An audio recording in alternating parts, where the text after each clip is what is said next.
ಸ್ಥಳೀಯ ಸುದ್ದಿ ಸಮಾಚಾರಗಳ ಆಗರ. ಕೊರಟಗೆರೆಯಲ್ಲಿ ನಾಡಪ್ರಭು ಕೆಂಪೇಗೌಡರ 517ನೇ ಜಯಂತಿಯನ್ನ ವಿಜೃಂಭಣೆಯಿಂದ ಹಾಗೂ ಅರ್ಥಪೂರ್ಣವಾಗಿ ಆಚರಿಸಲಾಯಿತು. ಪಿಎನ್ಕೆ ಟೌನ್ಶಿಪ್ ಮಾಲೀಕರಾದ ಪಿಎನ್ ಕೃಷ್ಣಮೂರ್ತಿ ಸಮುದಾಯ ಭವನ ನಿರ್ಮಾಣಕ್ಕೆ 51 ಲಕ್ಷ ರೂಪಾಯಿ ಸಹಾಯಧನ. ಈ ಸಂದರ್ಭದಲ್ಲಿ ಕೊರಟಗೆರೆಯಲ್ಲಿ ಒಕ್ಕಲಿಗ ಸಮುದಾಯ ಭವನ ನಿರ್ಮಾಣಕ್ಕೆ ಎಂಎನ್ಜೆ ಗ್ರೂಪ್ನ ಸಂಸ್ಥಾಪಕ ಎಂಎನ್ಜೆ ಮಂಜುನಾಥ್ ತಮ್ಮ ವತಿಯಿಂದ 50 ಲಕ್ಷ ರೂಪಾಯಿ ನೀಡುವುದಾಗಿ ಘೋಷಿಸಿದರು.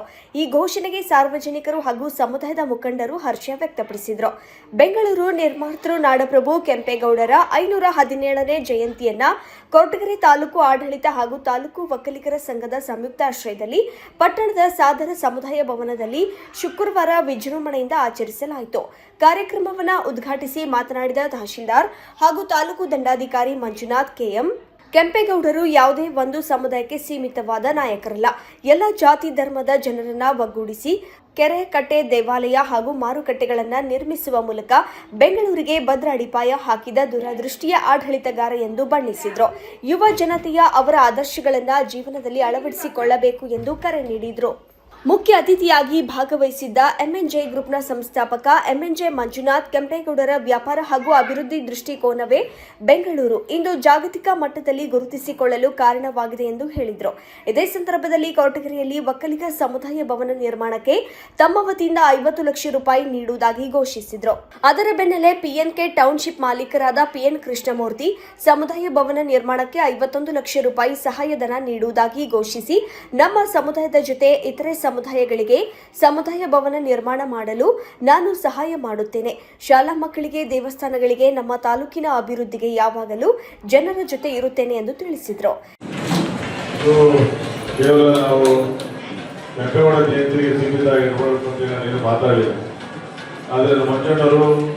ನಮ್ಮ ಸಮುದಾಯದ ಭವನಕ್ಕೆ ಒಂದು ಕಲ್ಯಾಣ ಬಗ್ಗೆ 50 ಲಕ್ಷ ರೂಪಾಯಿ ಕೊಡ್ತೀವಿ ಅಂತ ಹೇಳಿದ್ರು. ನಾನೀಗಾಗಲೇ ಮಾತೂರಲ್ಲಿ 2 ಸಮುದಾಯವನ್ನ ನಿರ್ಮಾಣ ಮಾಡಿದ್ದಾರೆ. ಇದೇನಿದ್ರು ಮುಖ್ಯ ಅತಿಥಿಗಳನ್ನ ಕರೆದು ಇನಾಗ್ರೇಷನ್ ಮಾಡಬೇಕು. ಅದಕ್ಕೆ ಬಡವರಿಗೋಸ್ಕರ ಒಂದು ಕಾರ್ಯಕ್ರಮ ಮಾಡಬೇಕು ಅಂತೇಳಿ ನಾನಾದ್ರೂ ಸಹ ಒಂದು ಹೆಜ್ಜೆಯನ್ನು ಮುಂದೆ ಇಟ್ಟಿದ್ದಾರೆ. ನನ್ನ ಜೊತೆಯಲ್ಲಿ ಮಂಜಣ್ಣ ಬಂದರೆ ಮಂಜಣ್ಣ ಕರ್ಕೊಂಡು ಹೋಗ್ತೀನಿ, ಎಲ್ಲ ಕಡೆ ಕರ್ಕೊಂಡು ಹೋಗ್ತೀನಿ. ಈಗ ನಾನು ಕೊಡಗೇರಿಯಲ್ಲಿ ಮಾತಾಡೋ ಪ್ರಕಾರ ನನಗೆ 6 ಹೋಬಳಿಲಿ 6 ಸಮುದಾಯವನ್ನ ಕಟ್ಟಬೇಕು ಅಂತ ಹೇಳಿ ಯಾರು ರೂಪಾಯಿನ ತಗೊಳ್ಳಲ್ಲ. ನಂದೇ ಸ್ವಂತ ನನ್ನ ದುಡಿ ಮೇಲೆ ಇರ್ತಕ್ಕಂಥ ದುಡ್ಡ ಎಲ್ಲ ಭಾಗದಲ್ಲೂ ಸಮುದಾಯ ಭವನ ಕಟ್ತಕ್ಕಂಥ ಕೆಲಸವನ್ನ ಮಾಡಬೇಕು ಅಂತೇಳಿ ಇವಾಗ ಮಾತೂರಲ್ಲಿ ಆ ಊರಿನ ಗ್ರಾಮಸ್ಥರು, ಸುತ್ತಮುತ್ತ ಎಲ್ಲ ಗ್ರಾಮಸ್ಥರು ಸೇರಿ ಅಲ್ಲಿ ಆಗ್ಬೇಕು ಅಂತ ಹೇಳಿದ್ರು. ಇವತ್ತು ಕಲ್ಯಾಣ ಮಂಟಪ ಮುಗಿದು ಅದನ್ನ ಇವಾಗ ಪೂಜೆಗೆ ಉದ್ಘಾಟನೆ ರೆಡಿ ಇದೆ. ಅದೇ ರೀತಿ 6 ಹೋಬಳಿ 4-5 ಹೋಬಳಿ ಮಾಡ್ತಕ್ಕಂಥದ್ದು. ಕಳೆದ ವಾರ ನಮ್ಮ ಸಿದ್ಧಪೇಟದಲ್ಲಿ ನಮ್ಮ ಶ್ರೀಗಳು ಕೇಳೋದು, ಪಂಪಾಪುರ ಸ್ವಾಮಿಗಳು ಮತ್ತೆ ನಮ್ಮ ಶಿವರುದ್ರ ಶಿವಾಚಾರ್ಯರು ಹೇಳೋದು, ಈ ಭಾಗದಲ್ಲಿ ಏನಾದರೂ ನಿಮ್ಮ ಸಾಧನೆ ಮಾಡಬೇಕು ಅಂತೇಳಿ. ಅಲ್ಲಿ ಸಮುದಾಯ ಭವನ ಕಟ್ಟಲಿಕ್ಕೆ ಅಷ್ಟು ಚಿತ್ರ ಆಗಲಿಲ್ಲ. ಶ್ರೀ ಕ್ಷೇತ್ರದಲ್ಲಿ ಸುಮಾರು 1-1.5 ಕೋಟಿ ರೂಪಾಯಿಯಷ್ಟು ಬೆಲೆ ಮಾಡ್ತಕ್ಕಂಥ ಸಮುದಾಯ ಭವನ ಕಲ್ಯಾಣವನ್ನು ಕಟ್ಕೊಡ್ಬೇಕು ಅಂತೇಳಿ ನಾನು ಮಾತಾಡಿದರೆ, ಅದೇ ರೀತಿ ಶ್ರಾವಣ ಆದ್ಮೇಲೆ ಆ ಕಲ್ಯಾಣ ಮಂಟಪವನ್ನ ಪ್ರಾರಂಭ ಮಾಡ್ತಕ್ಕಂಥ ಕೆಲಸವನ್ನು ಮಾಡ್ತೇವೆ. ಒಂದು ದಿಕ್ಕು ಬಡವರಿಗೋಸ್ಕರ ಕಾರ್ಯಕ್ರಮ ಮಾಡ್ತಕ್ಕಂಥದ್ದು ಕೃಷ್ಣಮೂರ್ತಿ ಮಂಜುನಾಥ್ ಕೈ ಜೋಡಿಸಿದ್ದಾರೆ.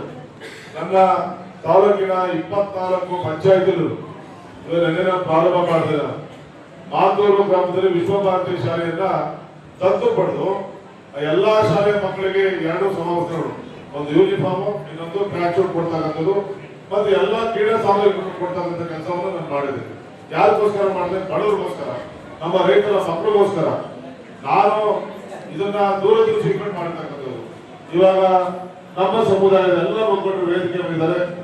ಏನು ಮಂಜಣ್ಣ ಹೇಳಿದ್ರೆ ಆದಷ್ಟು ಬೇಗ ಪೂಜೆ ಮಾಡಿ ಸಮುದಾಯ ಭವನ ಏನು ನಮ್ಮ ಕಲ್ಯಾಣ ಮಂಟಪವನ್ನ ಒಕ್ಕಲಿಗರು ನಮ್ಮ ಸಮುದಾಯವನ್ನು ಕಟ್ಟಬೇಕು ಅಂತ ಏನು ಅವ್ರಿಗೆ ಯೋಚನೆ ಇದೆ. ನಿಜವಾಗ್ಲೂ ನಾನಂತೂ ಅವರಿಗೆ ವಿಶೇಷವಾಗಿ ಮಂಜಣ್ಣವರಿಗೆ ಅಭಿನಂದನೆ ಸಲ್ಲಿಸ್ತೇನೆ. ನಾನು ಈ 6 ಸಮುದಾಯವನ್ನು ಕಟ್ತಾ ಇರ್ತೀನಿ. ಮಂಜಣ್ಣ ಯಾವತ್ತು ಬೇಕು ನನಗೆ ಕರೆಯುವರು. ನಾನು 51 ಲಕ್ಷ ರೂಪಾಯಿ ಅವರಿಗೆ ದೇಣಿಗೆಯನ್ನು ಕೊಡ್ತೇನೆ. ಆಮೇಲೆ ಮುಂದೆ ಕೊಡ್ತೀನಿ, ಇನ್ನೂ ಕೊಡ್ತೀನಿ. ಯಾಕೆಂದ್ರೆ 6 ಸಮುದಾಯವನ್ನು ಕಟ್ತಾ ಇರೋದ್ರಿಂದ ಅವ್ರು 50 ಲಕ್ಷ ಕೊಡ್ತಾರೆ, ನಾನು 51 ಲಕ್ಷ ಕೊಡ್ತೀನಿ.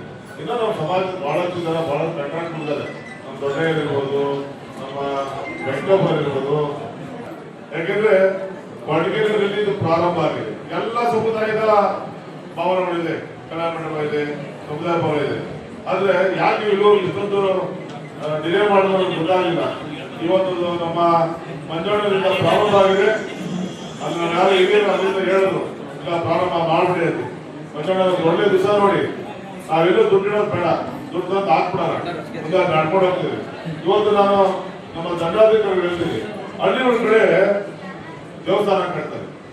ಕೆಂಪೇಗೌಡರು ಅಂತ ಹೇಳಿದ್ರೆ ಕೇವಲ ಬೆಂಗಳೂರಿನ ನಿರ್ಮಾತೃ ಅಲ್ಲ. ಈಗಾಗಲೇ ಸಾಕಷ್ಟು ಸರಿ ಹೇಳ್ತಾ ಇದ್ರು, ಕೆಂಪೇಗೌಡರು 5ನೇ ವಯಸ್ಸಲ್ಲಿ ಅವ್ರ ತಂದೆ ಕೆಂಪನಂಜೇಗೌಡನ ಹೆಗಲ ಮೇಲೆ ಕೂತ್ಕೊಂಡು ವಿಜಯನಗರ ಸಾಮ್ರಾಜ್ಯದ ದಸರಾ ಹಬ್ಬವನ್ನ ವೀಕ್ಷಣೆ ಮಾಡಿರ್ತಾರೆ. ವಿಜಯನಗರ ಯಾವ ರೀತಿ ಇತ್ತು, ಆ ರೀತಿ ವಿಜಯನಗರ ಸಾಮಂತರಾದಂತ ಕೆಂಪನಂಜೇಗೌಡ ಅಂದ್ರೆ ಅವ್ರ ತಂದೆ ನಂತರ ಅವರು ಒಂದು ಅಧಿಕಾರವನ್ನ ಪಡೆದಾಗ ಅವರು ಒಂದು ದೂರದೃಷ್ಟಿಯನ್ನು ಇಟ್ಕೋತಾರೆ. ಈಗಾಗಲೇ ಅವರು ಹೇಳಿದ್ರು, ಐವರ ಕಂಡ್ರಪುರ ಯಲಹಂಕದಲ್ಲಿರ್ತಕ್ಕಂಥ ಐವರ ಕಂಡ್ರಪುರ ಮಾಧವ ಭಟ್ರು ಅವ್ರ ಗುರುಗಳ ಒಂದು ಮಾರ್ಗದರ್ಶನದಲ್ಲಿ ಬೆಂಗಳೂರು ಏನು ಅಂದಿನ ಬೆಂದ ಕಾಳೂರು ಬೆಂದೋಗ್ಬಿಟ್ಟಿತ್ತು. ಬಿಸಿಲಿಗೆ ಬೆಂಕಿಗೆ ಬೆಂದು ಏನು ಇದ್ದಂತ ನಾಡಲ್ಲಿ ಇವತ್ತು ವಿಶ್ವವಿಖ್ಯಾತಿ, ವಿಶ್ವವೇ ತಿರುಗಿ ನೋಡಂತ ಬೆಂಗಳೂರು ಇದೆ ಅಂದ್ರೆ ಅದಕ್ಕೆ ಭದ್ರ ಬುನಾದಿ ಹಾಕಿದ್ದು ನಾಡಪ್ರಭು ಕೆಂಪೇಗೌಡರು. ಅವರು ಸುಮ್ಮನೆ ಏನು ಒಂದು ಮನೆ ಕಟ್ಟಬೇಕು ಅಂತ, ಒಂದು ಕೋಟೆ ಕಟ್ಟಬೇಕು ಅಂತ ಕಟ್ಟಿಲ್ಲ. ಎಷ್ಟು ಶ್ರಮ ಪಟ್ಟಿದ್ದಾರೆ ಅಂತಂದ್ರೆ, ಅವರು ಮೊದಲಿಗೆ ನಮ್ಮದು ಯಲಹಂಕನ ಅವರು ಮೂಲ ಸ್ಥಾನ ಮಾಡಿಕೊಂಡು 4 ಜೊತೆ ಎತ್ತುಗಳನ್ನ 4 ರೈತರನ್ನ ಬಿಟ್ಟು ಕಳಿಸ್ತಾರೆ. ಯಲಹಂಕದಿಂದ ಒಬ್ಬರನ್ನ ಕಳಿಸ್ತಾರೆ, ಹಲಸೂರಿಂದ ಒಬ್ಬರನ್ನ ಕಳಿಸ್ತಾರೆ, ಆನೇಕಲ್ನ ಕೆಂಗೇರಿಯಿಂದ ಒಬ್ಬರನ್ನ ಕಳಿಸ್ತಾರೆ, ಈ ಕಡೆ ಸೊಂಡಕಪ್ಪದ ಹತ್ರ ಒಬ್ಬರನ್ನ ಕಳಿಸ್ತಾರೆ. ನೀವು ಎಲ್ಲೆಲ್ಲಿ ಬರ್ತೀರಾ ಬರ್ರಿ ಅಂತ ಹೇಳಿ ಕೂತ್ಕೊಂಡು ಅವ್ರನ್ನ ಕಳಿಸಿದಾಗ ಅವ್ರವ್ರು ಎಲ್ಲೆಲ್ಲಿ ಸೇರಿದರೆ ಇವು 4 ಕೇಂದ್ರಗಳು ಈ ಬೆಂಗಳೂರಿನ 4 ದಿಕ್ಕುಗಳಾಗಿ ಬೆಂಗಳೂರಿನ 4 ಹೆಬ್ಬಾಗಿಲುಗಳಾಗಿದ್ದಾವೆ. ಈ ಸಂದರ್ಭದಲ್ಲಿ ಸಮುದಾಯದ ಮುಖಂಡರು ಮಾತನಾಡಿ, ಎಂಎನ್ಜೆ ಮಂಜುನಾಥ್ ಹಾಗೂ ಪಿಎನ್ ಕೃಷ್ಣಮೂರ್ತಿ ಅವರಂತಹ ಉದಾರ ಮನಸ್ಸಿನ ದಾನಿಗಳು ಸಮಾಜಕ್ಕೆ ಮಾದರಿಯಾಗಿದ್ದಾರೆ. ಸಮುದಾಯ ಭವನ ನಿರ್ಮಾಣ ಕಾರ್ಯಕ್ಕೆ ಇನ್ನಷ್ಟು ದಾನಿಗಳು ಮುಂದೆ ಬಂದು ಕೈಜೋಡಿಸಬೇಕು ಎಂದು ಮನವಿ ಮಾಡಿದರು. ಕಾರ್ಯಕ್ರಮದಲ್ಲಿ ಜೆಡಿಎಸ್ ಮುಖಂಡರು ಕಾಮರಾಜು, ತಾಲೂಕು ಒಕ್ಕಲಿಗರ ಸಂಘದ ಅಧ್ಯಕ್ಷ ರಂಗಸಂಗಯ್ಯ, ಜಿಲ್ಲಾ ಪಂಚಾಯತ್ ಮಾಜಿ ಸದಸ್ಯ ಪಿಎನ್ ಕೃಷ್ಣಮೂರ್ತಿ ಸೇರಿದಂತೆ ಹಲವು ಗಣ್ಯರು ಮಾತನಾಡಿದರು. ಕೆಂಪೇಗೌಡರ ಭಾವಚಿತ್ರಕ್ಕೆ ಪುಷ್ಪ ನಮನ ಸಲ್ಲಿಸಲಾಯಿತು. ಎಸ್ಎಸ್ಎಲ್ಸಿ ಹಾಗೂ ಪಿಯುಸಿಯಲ್ಲಿ ಹೆಚ್ಚು ಅಂಕ ಗಳಿಸಿದ ವಿದ್ಯಾರ್ಥಿಗಳನ್ನು ಸನ್ಮಾನಿಸಲಾಯಿತು. ನಾಡಪ್ರಭು ಕೆಂಪೇಗೌಡರ ಜಯಂತಿ ಆಚರಣೆಯ ವೇದಿಕೆಯಲ್ಲೇ ಒಕ್ಕಲಿಗ ಸಮುದಾಯ ಭವನ ನಿರ್ಮಾಣಕ್ಕೆ 1,01,00,000 ರೂಪಾಯಿ ನೆರವಿನ ಘೋಷಣೆ ನಡೆದಿರುವುದು ಕಾರ್ಯಕ್ರಮದ ಪ್ರಮುಖ ಆಕರ್ಷಣೆಯಾಗಿ ಪರಿಣಮಿಸಿತು. ಜವಾಬ್ದಾರಿಯಿಂದ ಕೆಲಸ ಮಾಡ್ರಿ ಅಂತ 2-3 ಸತಿ ಒತ್ತಿ ಹೇಳಿದ್ರು. ಇಲ್ಲ ಅಣ್ಣ, ಈ ಸತಿ ಮಾಡೋಣ, ಎಲ್ಲಾರು ನೀವೆಲ್ಲ ಸಹಾಯ ಮಾಡಿ, ನೀವೆಲ್ಲ ಮಾರ್ಗದರ್ಶಿ ಕೊಡಿ, ನಾವು ಮಾಡ್ತೀವಿ ಅಂತ ಹೇಳಿ ಕಾಮರಾಜನಂದವು ಮಾತಾಡ್ದು ಎಲ್ಲಾರು ಒಂದು ಮಾರ್ಗದರ್ಶನ ಕೊಟ್ರು. ಆ ಕೊಟ್ಟಿದ ನಂತರ ಪೂರ್ವಭಾವಿ ಸಭೆಯಲ್ಲೂ ತೀರ್ಮಾನ ಆಯ್ತು, ಕಾರ್ಯಕ್ರಮ ಚೆನ್ನಾಗಿ ಮಾಡೋಣ ಅಂತ. ಕಾರ್ಯಕ್ರಮ ಚೆನ್ನಾಗಿ ಆಗ್ತಿದೆ, ಎಲ್ಲಾರು ಬಂದಿತ್ತು, ನಮ್ಗೆಲ್ಲಾರು ತುಂಬಾ ಖುಷಿ ಆಯ್ತು. ಮುಂದಿನ ಕಾರ್ಯಕ್ರಮ ಇನ್ನೂ ಚೆನ್ನಾಗಿ ಮಾಡ್ಬೇಕು ಅಂತ ಕಾಮರಾಜಣ್ಣ ಕೂಡ ಹೇಳಿದ್ರು. ಈ ಕಾರ್ಯಕ್ರಮ ಆಯ್ತು. ಮುಂದಿನ ನಮ್ಮ ಒಕ್ಕಲಿಗರ ಸಮುದಾಯ ಭವನ ಕಟ್ಟಬೇಕು ಅಂತ ನನಗೆ ತುಂಬಾ ಬೇಕು. ಇವೆಲ್ಲ ಸಹಕಾರವನ್ನು ಬೇಕು. ಇರ್ತಕ್ಕಂಥ ಹಿರಿಯ ಸಹಕಾರ, ನಮ್ಮ ಸಮುದಾಯದ ಹಿರಿಯರು, ಮುಖಂಡರು, ಮತ್ತೆ ನಮ್ಮ ಸಮುದಾಯದಲ್ಲಿ ಸುಮಾರು ಜನ ಉದ್ಯೋಗಿಗಳಿದ್ದಾರೆ. ಅವರೆಲ್ಲ ಕೈ ಜೋಡಿಸಿದ್ರೆ ದೊಡ್ಡ ವಿಚಾರನೇ ಅಲ್ಲ. ನಮ್ಮ ಸಮುದಾಯ ಭವನ ಕಟ್ಟಕ್ಕೆ ನಾನು ನನ್ನ ಶ್ರಮ ದುಡ್ಡು 50 ಲಕ್ಷ ರೂಪಾಯಿ ದೇಣಿಗೆ ಇರ್ತೀನಿ. ನಾನು 50 ಲಕ್ಷ ರೂಪಾಯಿ ನಾನು ದೇಣಿಗೆ ಇರ್ತೀನಿ ಅಂತ ಹೇಳಿದ್ರೆ ನಮ್ಮ ಸಮುದಾಯ ಕಟ್ಟಲ್ಲ. ಮುಂದಿನ 1 ವರ್ಷದಲ್ಲೋ 2 ವರ್ಷದಲ್ಲೋ ನಮ್ಮ ಸಮುದಾಯ ಭವನದಲ್ಲೇ ಕಾರ್ಯಕ್ರಮ ಮಾಡೋಣ. ತುಂಬಾ ಆಸೆ ಇದೆ ನನಗೆ. ಖಂಡಿತವಾಗ್ಲೂ ಕಟ್ಟೋಣ. ಎಲ್ಲಾ ಸಣ್ಣ ಸಮುದಾಯಗಳು ಕಟ್ಟಿದ್ದಾರೆ, ಅವ್ರ ಜೊತೆ ನಾವು ಸೇರಿಸಿ ಕಟ್ಟಿ ಒಂದು ಕಾರ್ಯಕ್ರಮ ಮಾಡೋಣ ಅಂತ ಆಸೆ ನನಗೆ. ತಾಲೂಕು ದಂಡಾಧಿಕಾರಿಗಳೇ, ವೇದಿಕೆ ಗಣ್ಯರೇ, ಸಮಾಜದ ಬಗ್ಗೆ ಸಾಕಷ್ಟು ವಿಷಯನ ನಮ್ಮ ಯಾರಾದ್ರೂ ಇವ್ರ ಕಡೆಯಿಂದ ಹೇಳಿಸಿದ್ದಾರೆ. ನಾವು ಅದ್ರ ಬಗ್ಗೆ ಈಗ ಜಾಸ್ತಿ ಏನು ಹೇಳಕ್ ಹೋಗೋದಿಲ್ಲ. ಇವತ್ತು ಬೆಂಗಳೂರು ಅಂತ ನೆನೆಸ್ಕೊಂಡ್ರೆ, ಬೆಂಗಳೂರು ಸಿಟಿಗೆ ಹೋಗಿ ಯಾವ ಸಿಟಿಗೂ ಬೆಂಗಳೂರು ನೋಡೋದಿಲ್ಲ ಜನ ನಮ್ಮಲ್ಲಿ ಇಲ್ಲ. ಬೆಂಗಳೂರಿಗೆ ಹೋಗೋದ್ರೆ ಕೆಂಪೇಗೌಡರ ಬಗ್ಗೆ ಯಾರಾದ್ರೂ ಮಾತಾಡಲೇಬೇಕು. ಯಾವ ಭಾಗದಲ್ಲಿ ಹೋದ್ರೂ ಅವ್ರು ಮಾಡಿರ್ತಕ್ಕಂಥ ಕಾರ್ಯಕ್ರಮಗಳು, ಅವ್ರು ಮಾಡಿರ್ತಕ್ಕಂಥ ಕೆಲಸಗಳು ಹಿಂದೆ 600 ವರ್ಷಗಳಿಂದಲೇ ಮುಂದೆ ಬೆಂಗಳೂರು ಯಾವ ಮಟ್ಟಕ್ಕೆ ಬೆಳೀತದೆ, ಅದು ಮುಂದೆ ಏನು ಅಭಿವೃದ್ಧಿ ಆಗ್ತದೆ ಅನ್ನೋದ್ರ ಬಗ್ಗೆ ದೀರ್ಘಕಾಲದ ಒಂದು ಯೋಚನೆ ಇಟ್ಕೊಂಡು ಸಾಕಷ್ಟು ಕಾರ್ಯಕ್ರಮ ರೂಪಿಸಿದ್ದಾರೆ. ಇವತ್ತು ಅದು ಪ್ರಚಲಿತವಾಗಿ ಅಭಿವೃದ್ಧಿ ದಿಕ್ಕಿನಲ್ಲಿ ಸಾಗ್ತಾ ಇದೆ. ಇಡೀ ರಾಜ್ಯದಲ್ಲಿ ಇವತ್ತು ಏನಂತ ಕೆಂಪೇಗೌಡರಂತ ಮಹಾನ್ ಭಾವರು ಇನ್ನು ಬೇಕಾದಷ್ಟು ಜನ ಹುಟ್ಟಿದೆ. ಇದನ್ನ ಏನು ಕೆಂಪೇಗೌಡರ ಕಾರ್ಯಕ್ರಮದ ಬಗ್ಗೆ ನಮ್ಮಲ್ಲಿ ಹಿಂದೆ ನಾವು ಕಾರ್ಯಕ್ರಮ ಮಾಡ್ಕೊಂಡು ಬಂದು 2-3 ಕಾರ್ಯಕ್ರಮ ನಮಗೂ ಸ್ವಲ್ಪ ಬೇಸರ ಇತ್ತು. ಇವತ್ತಿನ ಕಾರ್ಯಕ್ರಮ ನೋಡಿದ್ರೆ ಬಹಳ ಖುಷಿ ಆಗ್ತದೆ.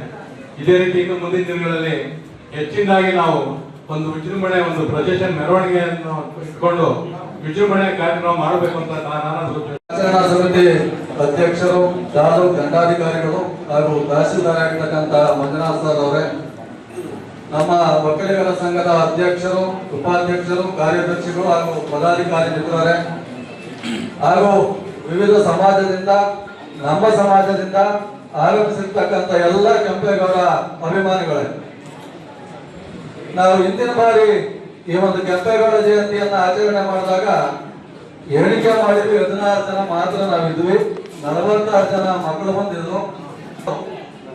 ಪೂರ್ವ ಬಾರಿ ಸಭೆಯಲ್ಲಿ ಕೂಡ ಘೋಷಣೆ ಮಾಡ್ತಾರೆ ಅವರು, ಎಷ್ಟು 1000 ಜನ ಬಂದ್ರು ನಾನು ಊಟ ಹಾಕ್ತಕ್ಕಂಥ ಕೆಲಸ ಮಾಡ್ತೇನೆ, ಕಾರ್ಯಕ್ರಮಕ್ಕೆ ಜಾಗ ಕೊಡ್ತೀನಿ, ಹಗಲು ರಾತ್ರಿ ಶ್ರಮಿಸ್ತೀನಿ, ನೀವೆಲ್ಲ ನಮ್ಮ ಬಂಧುಗಳು ನನ್ನ ಜೊತೆ ಇರಿ ಅಂತ ಹೇಳಿ ಒಂದು ಕರೆಯನ್ನು ಕೊಟ್ಟರು. ಆ ಕರೆಗೆ ಹೋಗ್ಬಿಟ್ಟು ನಮ್ಮ ಯುವಕರು, ಬಂಧು ಮಿತ್ರರು ಎಲ್ಲರೂ ಕೂಡ ಕೈ ಜೋಡಿಸಿದ್ರು. ಹಾಗೇನೆ ನಮ್ಮ ತಹಸೀಲ್ದಾರ್ ಸಾಹೇಬರು ಚಿನ್ನದಂತ ಅಪರಂಜಿ ಅಂತ ವ್ಯಕ್ತಿತ್ವ ಇರ್ತಕ್ಕಂಥವ್ರು. ಇವರು ಕೆಂಪೇಗೌಡರು ಕೋರ್ಟಲ್ಲಿ ಕೆಂಪೇಗೌಡ 108 ಅಡಿ ಎತ್ತರದ ಕೆಂಪೇಗೌಡ ಪ್ರತಿಮೆಯನ್ನ ಸ್ಥಾಪಿಸಿದಾಗ ಕೂಡ ಇವರೇ ದೇವನಹಳ್ಳಿ ತಾಲೂಕು ತಹಸೀಲ್ದಾರ್ ಆಗಿ ಕೆಲಸ ಮಾಡಿದ್ರು. ಈ ಕೆಂಪೇಗೌಡ ಜಯಂತಿಯನ್ನ ಮಾಡಲಿಕ್ಕೆ ನಮ್ಮ ಕೊಡಗೇರಿನಲ್ಲಿ 3 ಬಾರಿ ಸಿಕ್ಕಿದ್ದಾರೆ. ಮುಂದೆ ಅವರು ಜಮೀನನ್ನ ಮಂಜೂರು ಮಾಡಿಸ್ಕೊಡ್ತಾರೆ, ಅವ್ರ ಕೈಯಿಂದಾನೇ ಮಾಡಿ ಮುಂದಿನ ಸಾರಿ ಕೆಂಪೇಗೌಡ ಜಯಂತಿಯನ್ನ ಅಲ್ಲಿ ಆಚರಣೆ ಮಾಡತಕ್ಕಂತ ಕೆಲಸನ ಕೂಡ ಆಗುತ್ತೆ ಅಂತಕ್ಕಂಥ ಆಶಾಭಾವನೆಯನ್ನು ಕೂಡ ನಾನು ಹೊಂದಿದ್ದೇನೆ. ಕೆಂಪೇಗೌಡರ ಬಗ್ಗೆ ಮಾತಾಡಬೇಕು ಅಂದ್ರೆ ಅಸ್ಪಷ್ಟವಾಗಿ ಸ್ಪಷ್ಟವಾಗಿ ಹೇಳೋದೆಲ್ಲ ಹೇಳಿದ್ದಾರೆ. ಕ್ರಿಸ್ತದಾಗ 1510 ಜೂನ್ 27 ಕೆಂಪರಂಜೇಗೌಡರು ಹಾಗೂ ಲಿಂಗಾಂಬೆಯವರ ಸುಪುತ್ರರಾಗಿ ಜನಿಸಿದಂತ ನಾಡಪ್ರಭು ಕೆಂಪೇಗೌಡರು ಬಾಲ್ಯದಲ್ಲಿ ಐಗಂಟಪುರದಲ್ಲಿ ವಿದ್ಯಾಭ್ಯಾಸವನ್ನು ಮುಗಿಸಿ